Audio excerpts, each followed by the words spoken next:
Check your audio case, just make sure you can hear me. Yeah, you can hear me? Yep, you're good.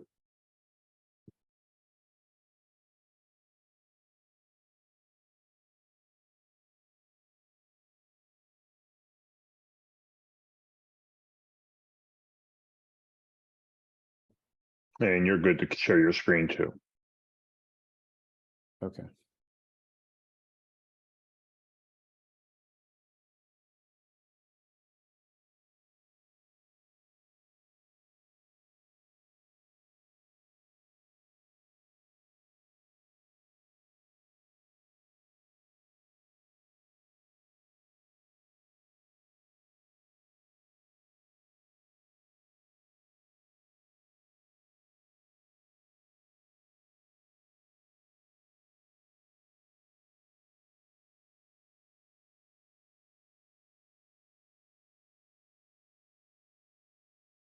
You can see my screen okay? Yep, you're good. Okay.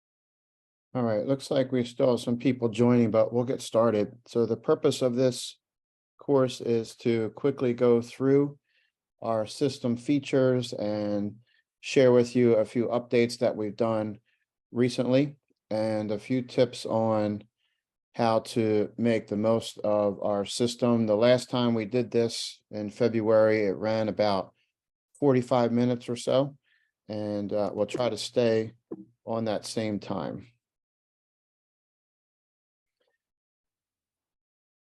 So when I've done some teaching about documentation and when we talk about our system and some of the research that I've done in working towards my doctorate in athletic training, I did a capstone project on documentation. And I often ask this question with presentations: what can show your value, improve patient care, help you add staff, increase your budget, and even save your career? The answer of which, of course, is documentation, and certainly not the most enjoyable part of our jobs, but something that is extremely important. So just a few words about us, your developers. So I have been working as an athletic trainer for a long time, since 1992, in the secondary school setting. I also teach adjunct at Rowan University in Southern New Jersey for athletic training students, a handful of courses each year, and also serve as a preceptor. And I've done that for a long time as well. I've served our state association and other capacities, including once as president of the Athletic Trainer Society of New Jersey. I've earned a master's degree in public relations from Rowan, and recently got my doctorate in athletic training a couple of years ago at Temple. And Brandon has been a web developer for a long time as well. He's developed literally hundreds of websites for a variety of applications. He's also done a number of things for NATA District 2 and the Eastern Athletic Trainers Association, which is in our neck of the woods, for their website. And these are his certifications. So Brandon does all the coding for all of our features that we develop and enhance the system with. And, you know, we say to ourselves, it all started with a SOAP note with ATGenius. So our main goal when we first started this was just to develop a SOAP note that you can use to write up injury evaluations. And we really had no idea how this system would grow and evolve since then.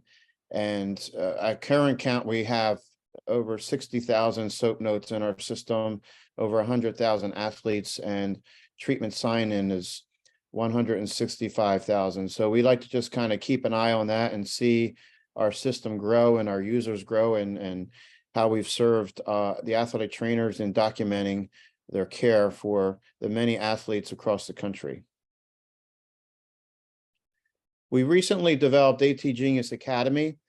This is something in which we have put all of our resources together in one location. So if you're just getting started with ATGenius, you'll have some basic videos that you can watch or documents that you can review. And then if you need some items for purchasing, in order for us to be approved as a vendor, in many schools, you'll need our business certificate and W-9 and things like that. So all of that is there. And then even if you're an advanced user, I still recommend that you take a look at ATGenius Academy. There's some things in there that you may not realize our system does that you can review. We also have put in there some best practice guidelines. One of our missions is to help you become a better athletic trainer. And so we have some evidence-based guidelines on everything from treating AC joint injuries to ACL injuries to thumb injuries, a variety of things that are in our best practice guidelines, which are really just short, quick documents that get right to the point on the latest research and how to best handle those injuries. When I did my research as part of my education and doctorate, I did this study for Temple University. This is a poster presentation. And what I found as part of the research is that some athletic trainers are double documenting, which we do not recommend. In other words, using paper methods in addition to electronic methods. Depending on what study you read, between 30 and 50% of us are still doing that.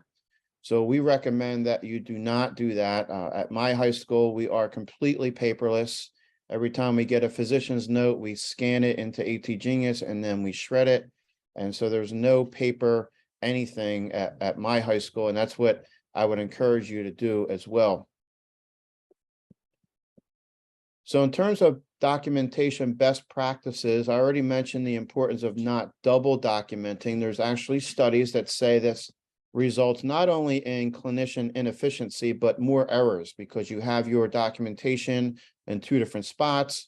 There's the possibility of a confidentiality breach because of you needing to have it in two spots and transferring from one to the other. So that's just a few words on don't double document. And then in terms of proms, our profession is not very good in doing patient-reported outcome measures. So we have developed our own proms in our system to help you do that. So we recommend that when practical, that you do some patient-reported outcome measures, and we can send those via text message to better track patient progress, identify problem areas, and also adjust your treatment, and finally to demonstrate your treatment effectiveness as well.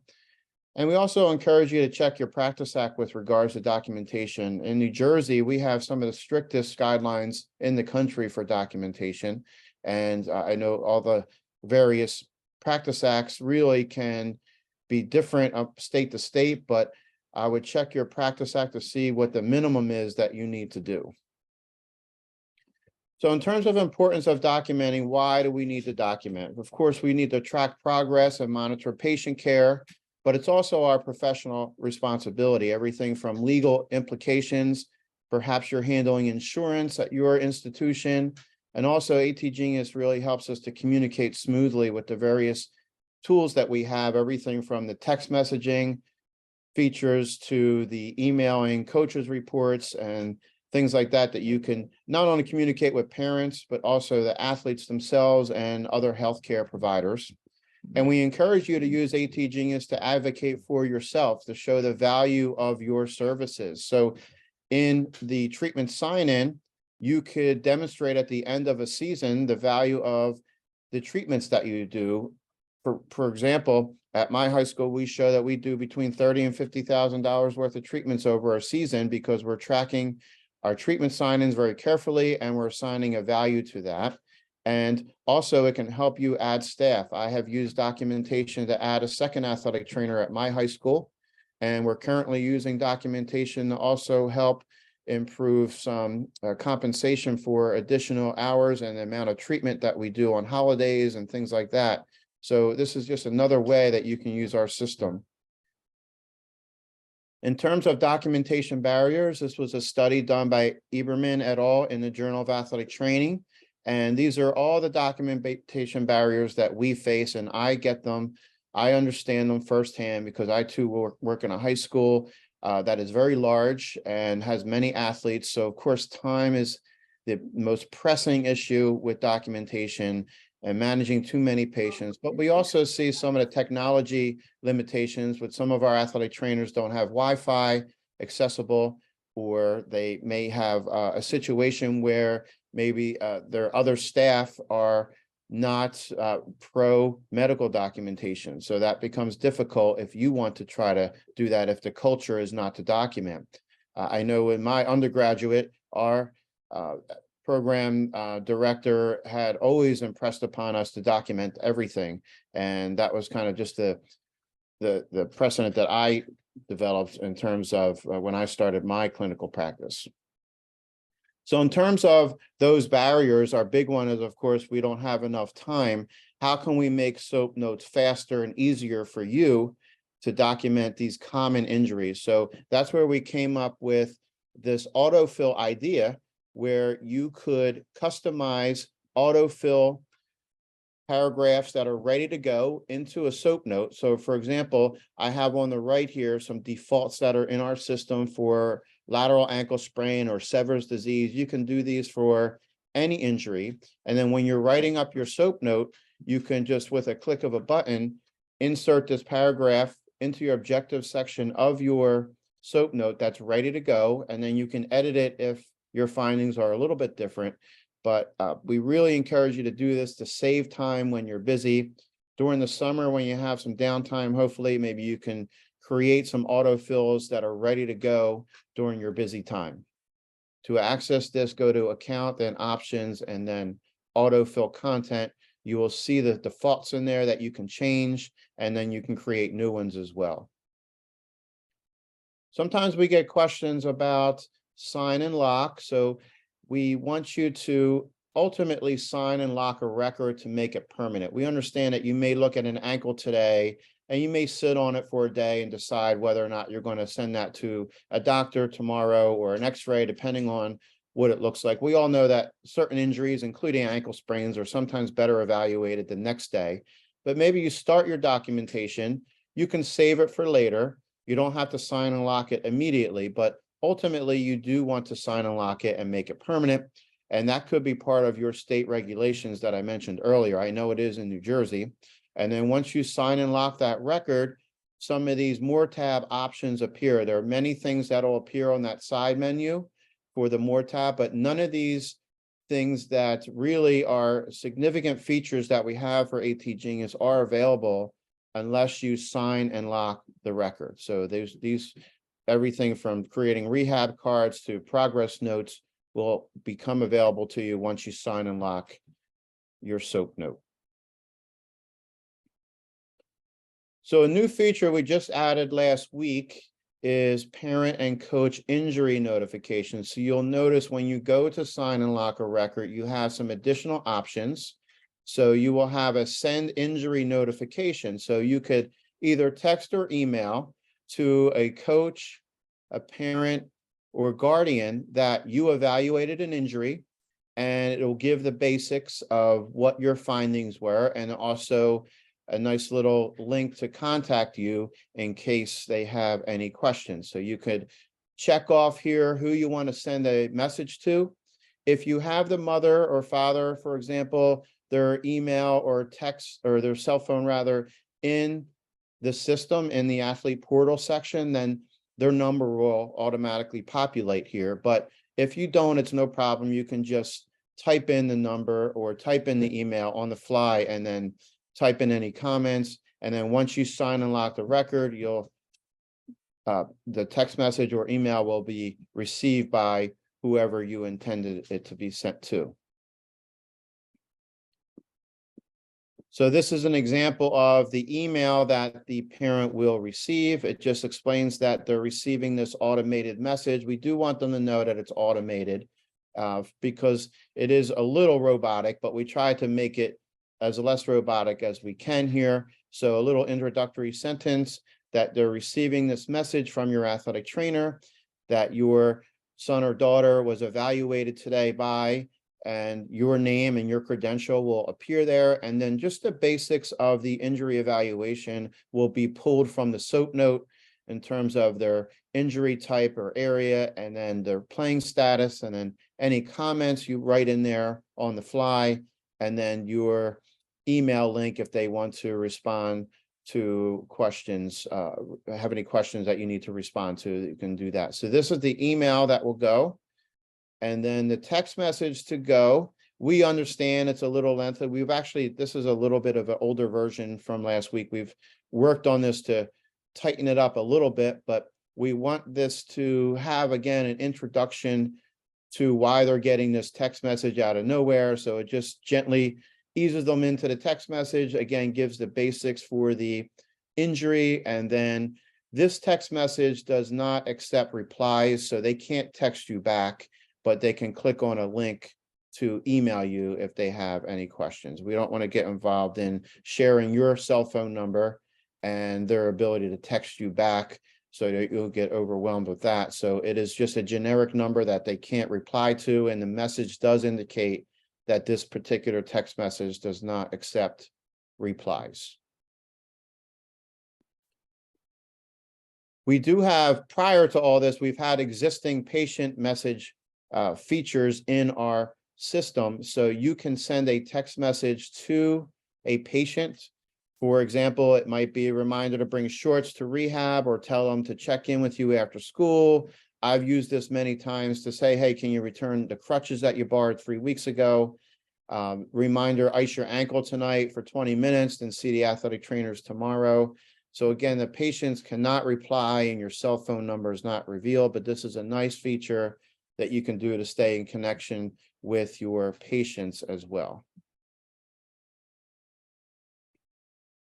Back to patient-reported outcome measures. This is something that you can send via text to your patient. So some of the limitations with patient-reported outcome measures in our profession is that they're kind of bulky to score, or bulky to fill out, or they're too time-consuming in general. So we've tried to solve all of these issues and encourage you to use PROMs more frequently in your practice by simply giving you an ability to text message this to a patient. They can fill out right on their phone, and you can repeat this as much as you need to, and then it will show their percentage score and improvement over time. So if you're in a situation where you want to try to demonstrate your treatment efficacy and your value in your institution, then using PROMs over time with someone and showing their gradual improvement would be an excellent way to do that.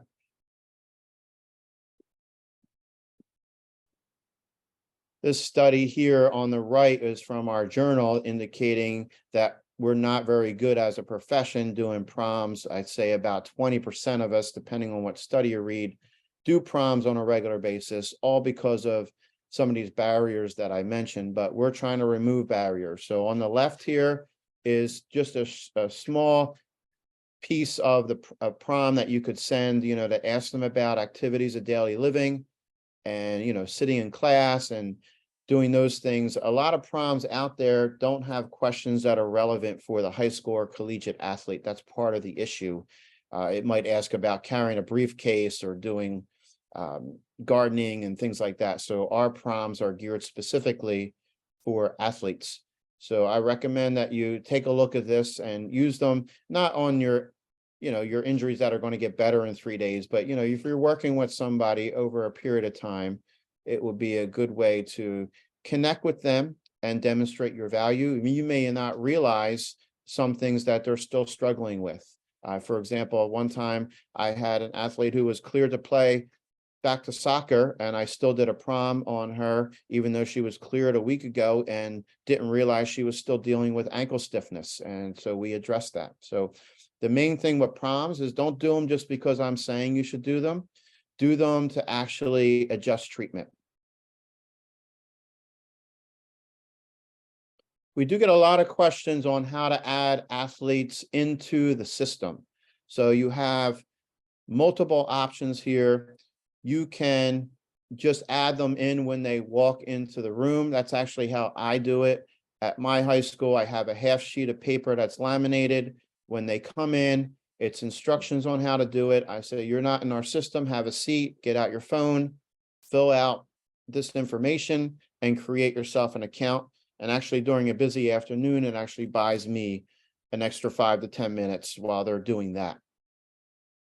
You can also mass import performed by you or us, so we can help you with this, but you can have everyone in your system prior to the season use an Excel CSV file, and we can guide you with that. There are certain fields that we can incorporate into the system, which is all outlined in ATGenius Academy. So the other thing is, as I mentioned, patients can enter themselves or with athletic trainer assistance. Sometimes we have athletic trainers meet with, for example, the football team, and everybody get their phones out. We're all going to create an ATGenius account, or we can send instructions to parents via email before the season. Here are instructions how to create an ATGenius account. Please do so before the first practice, that type of thing. These are instructions that I use at my high school that we have up on ATGenius Academy. This is the half sheet of paper that you could hand to the athlete when they walk in that's not yet in your system, so they can sit down and create themselves an account. And depending on how much detail you want, you can edit this and put your high school name and your school code name and specify what tabs you want completed in the athlete portal. Maybe you're not worried about them filling out insurance info, or maybe you are. So a lot of our college systems actually want them to upload a copy of their insurance card in our portal, just in case they need to go to a hospital and the coaches have access to their insurance information in an emergency. So you can customize or specify on here what you want them to fill out within the portal once they get there. We understand that a lot of athletic trainers use other systems to handle preseason registration and documents. So for example, physicals or a parent permission form, or I know in New Jersey, we have a concussion information sheet that parents need to sign that they've read and understand. So we know that all of this may vary depending state to state, but you probably have some preseason documents that the athlete and or parent or a physician need to complete. So you can do all that in ATGenius under our preseason documents section. And we encourage you to take a look at that if you're using another system and see if our system can have everything under one roof for you. We've recently expanded our report section. So the other thing we added is an explanation of what all these reports are. So if you click on the little question mark under the report, it will briefly explain what it does. These reports have grown through recent years based on some of the needs of our members and what they need to demonstrate to administration, whether they're working for a hospital system or a clinic or even at their own high school. So we have grown in this area significantly over the past couple of years. So there's many reports for you to explore here that can not only demonstrate your value, but also help you keep organized. In terms of treatment sign-in, we realize this is one of the most important areas, and we really want to make this effortless for you and your athletes. So we recommend that you go to account options and click on treatment sign-in and take a look at the default list there. And if there are things that you are not doing that are listed there, you can simply delete them. Or if there's something that we forgot to put in or something special that you're doing, maybe you're doing cupping and that's not in our default list, you can add those in. And I also suggest to make sure you add treatment values based on what your area charges in physical therapy for these treatments. The default values that we have in there are based on Medicare fees and local physical therapy facilities, but we understand that might be different in your region. So I would take a look at those and see if that needs adjusting. And we also strongly recommend that you download the QR code and print that out and hang it up on your wall for easy sign-in. So that way, your athletes can just hold their phone up to the QR code and sign in and make it really effortless for everyone. In terms of patient account, athletes can create an account there and they can do treatment sign-in after they create an account, but they don't really need an account to do treatment sign-in. All they really need is their date of birth and their school code in there. On the right here, we have the minimum that are required for patient account, but for treatment sign-in, you just need the basics to sign in, such as the school code, your last name, and date of birth. Here is the treatment sign-in QR code. So this is where you can modify this. This is a editable PDF. So you can change Bulldogs to your school code name and do treatment sign-in easily by putting this up on your wall throughout your facility and create multiple copies so it's easy for everyone to sign in.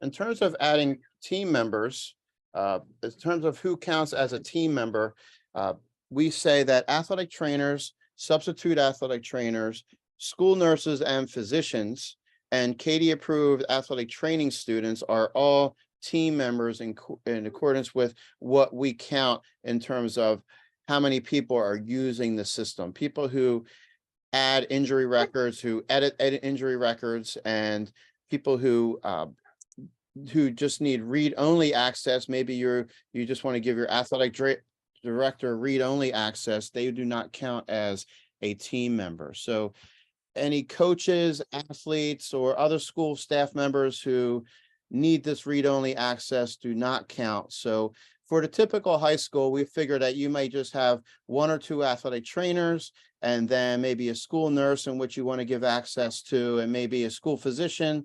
That would be about 4 members there. We realize in a college setting, you might have more members. So our system is priced accordingly, depending on how many people want to access and actually edit records.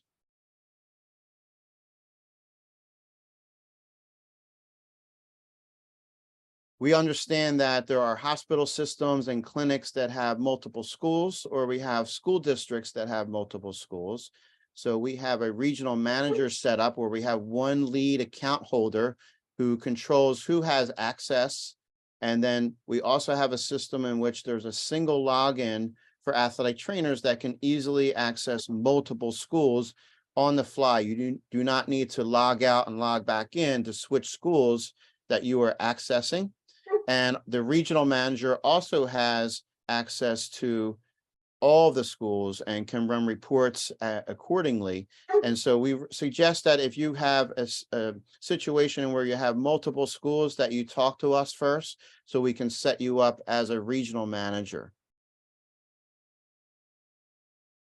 Moving on to concussions, we understand this is a very important area where athletic trainers have a significant amount of liability to worry about, and documentation is probably most important with concussions and how we're managing these.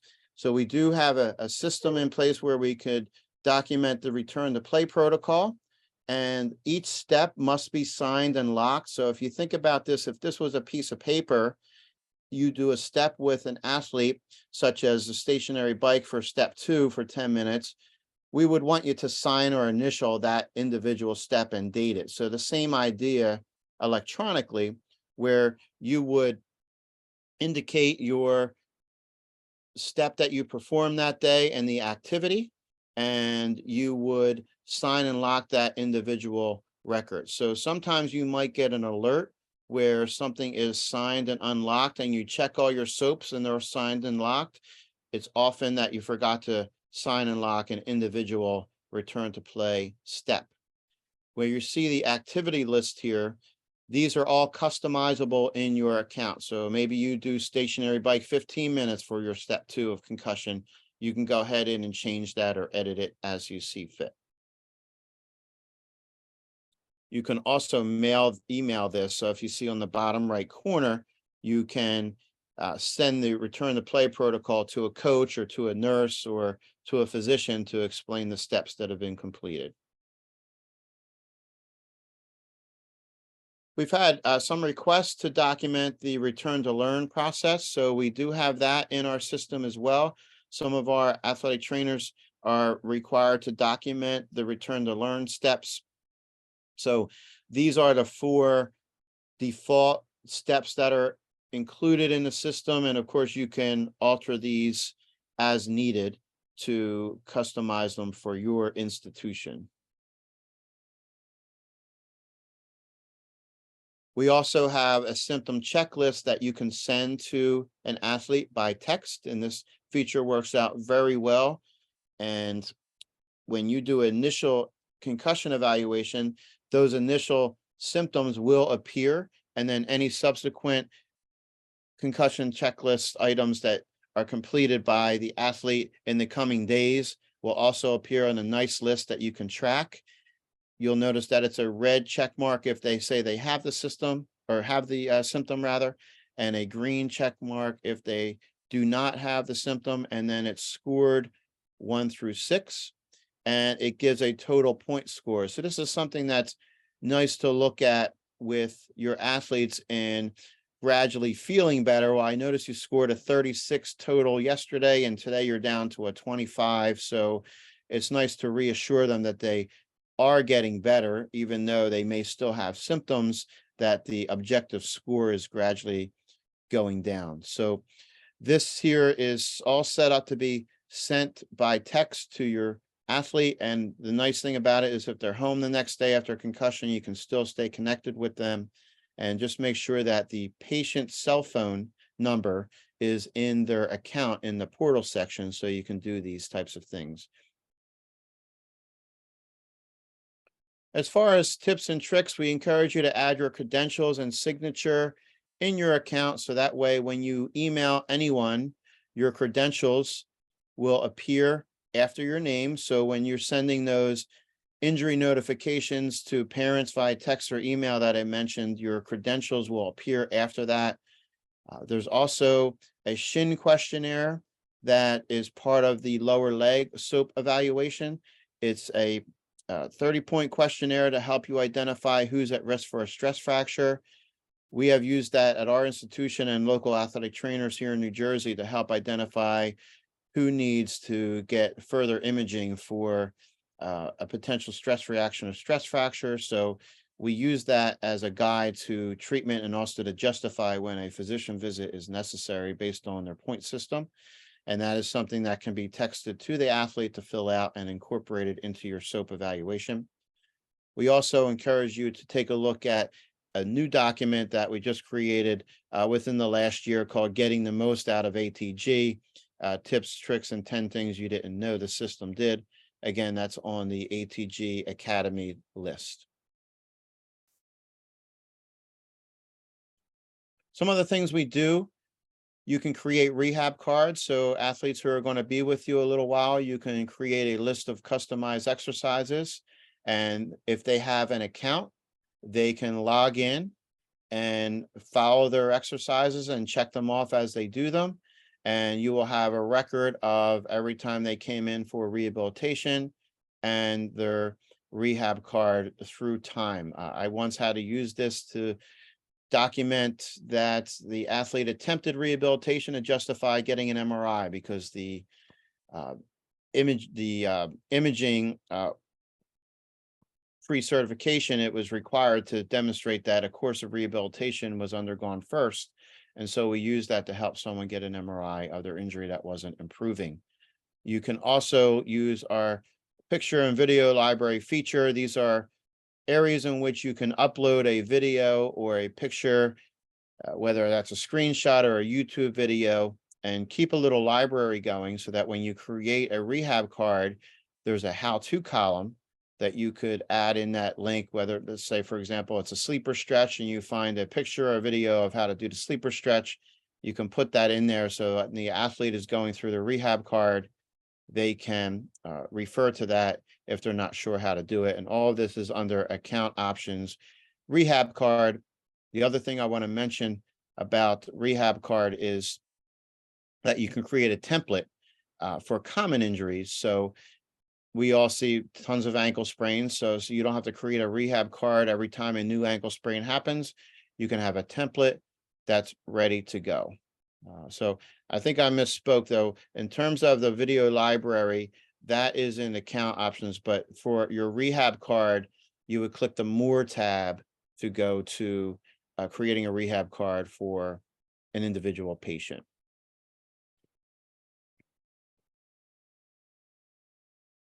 This document is also available on ATG Academy. This is something that I use at my high school and encourage our athletic trainers to use. It's a half sheet of paper that you may send out with the athlete indicating their status. But on the back is a checklist of what they received that day for treatment.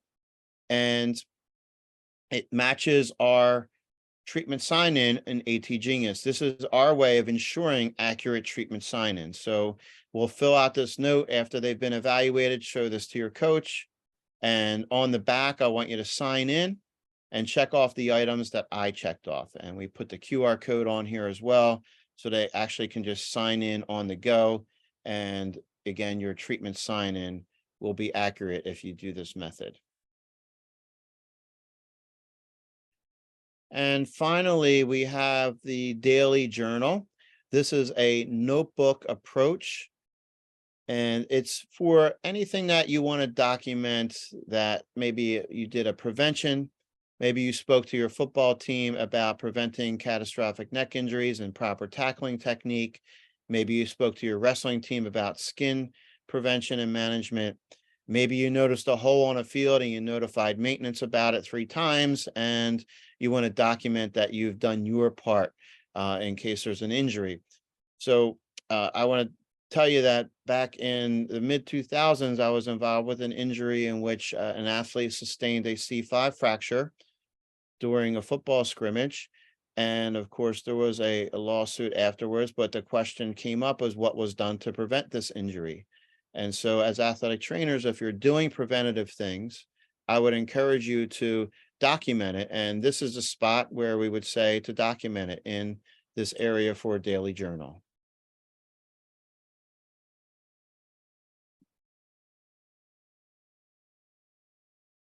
And I believe that's all we have for this crash course. So if we have any questions that were going through the chat, you can indicate that there. Brandon, do we have any questions in the chat? I did not see anything come through. Okay, if you have any questions, we'll take a few minutes. You can certainly just type in the chat if you'd like, or unmute yourself.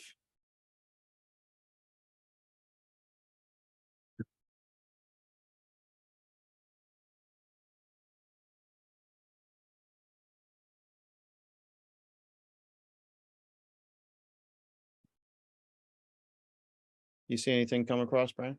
Nope, I think we're good. Okay. All right. Well, we thank you for joining us today. Oh, hang on a second. Saw some. The coach's card document is available online. Yes, so that is on ATGenius Academy, and it's a Word document, so you can just edit that as needed. And is there any way to document treatments at large events?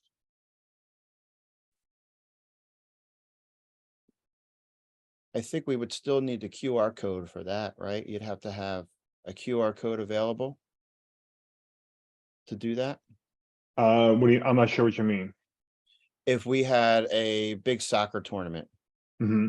and we were trying to document treatments over a large crowd, I think. Oh, yeah. You would still have to find a way to have a QR code available to them, or if you had a tent set up. I've done this where when we were treating outside for COVID, we had a tent set up outside and we had the QR code hanging within the tent, and that's how we encourage everyone to sign in. One was I don't have good Wi-Fi, so kids wouldn't be able to use QR code to sign in. You don't need Wi-Fi if they have cell service. As long as you have cellular service at the event, it's available. So they don't necessarily need Wi-Fi. They can use they can use their Verizon or whatever it may be. Where do you find an athlete after they've entered themselves or added a treatment seems to be losing them at times? If you have to search for anybody, in the top right-hand corner of every page, there is a search option. You can enter the patient's first name, last name. That should pull up the data for that patient, or give you a summary of that patient, and you can view the details. But that, yeah, there's a search feature located on just about every page where you can type it in, and that search feature will even find graduated or archived athletes as well. So if you have a graduated patient that's no longer in your active list, you can still search them there. That'll pull up everybody from your master list. Even if they didn't even have an injury, you can search a patient by using that search bar, and it'll go through your entire database.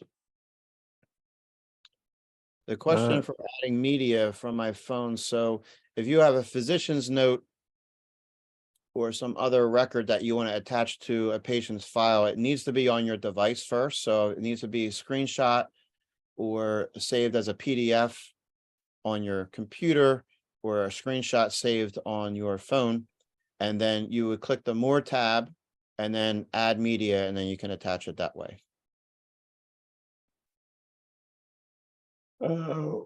What to do for what do you do for documenting for SOAP notes on kids that are not at your I'll school? take that one. So on the Okay. SOAP note, you can click at the bottom when you're adding them in. You have to add them in as a athlete, and you would click visiting school down at the bottom and type in their school name, and that will keep them off of any reports that you send. I would just grab their date of birth, their grade, and of course their name, because I think those three things are required to add anyone into the system. One of the things we did, we don't want to burden you with having to add every detail about someone to create an account for them. So, but those are the three minimum things: the date of birth, their grade, and their name. So you can add them that way and then click visiting athlete. The other thing you could do, and I've done this sometimes for minor injuries, is put them in the journal.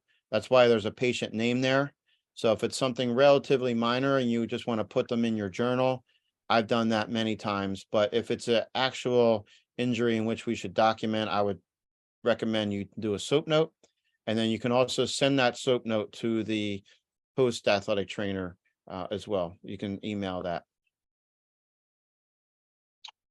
Okay, last one. Is there a way to see a list of everyone who has signed in at the end of each day? So I could go back and evaluate treatments, put them in if they were put in incorrectly by an athlete? Yes, you can. So you would click on treatment sign in and you would see that list, and we encourage you to approve those on a regular basis. So thank you for bringing that up. I did not mention that during the course, but you want to click on treatment sign in and think of this as like a clipboard at the front of your door that everyone, was signed in. You can see, you can edit those and correct them, and then you want to approve them. And once you approve them, they will disappear from that list and go into all of their individual files. So then you can look up someone and see every time that particular patient has signed in. And we understand everyone's busy, but I would recommend every 2 or 3 days, you can review your treatment sign-in list and approve those and edit them, then approve them, and keep that kind of clean so you don't get backed up too far. I think that was the last one that I saw There's on the one list. about adding parent info on the new patient sign-in, so kids can add their parents' info when they create an account. They can do that now. So that half sheet of paper that I showed as an example that you can hand to an athlete when they come in your facility, you could instruct them to just click on the parent tab. There's multiple tabs across there in that portal. Once they're creating an account, there's medical conditions and things like that. So you can just direct them on your little half sheet of paper, fill out these things about yourself, and then click on the parent tab within the portal and fill out your parent info.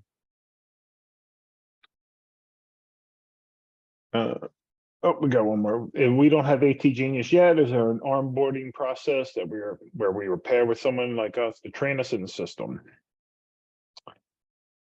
I don't see that one.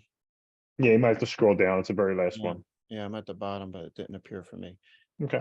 So they were asking about onboarding process? Yeah. Yeah, so for groups, we have done live demo training. So if you have a need for that, that is available. So you can email us about that. And we've done that in the past for groups. The other onboarding process is, of course, review some of the ATG Academy. But if you want us to walk you through a live demo, we have done that and can do that for you if necessary.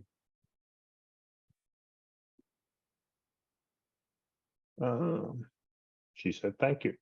Okay. I think we are, yep, we're caught up. All right. Well, thank you everyone for joining us. Sorry I had to change rooms because my dog was bothering me. Leave me alone. So I wanted to get away from him. But anyway, thank you everyone. Of course, you can reach out to us with any questions through our support email, and we appreciate you joining us today. Thank you. Thank you very much.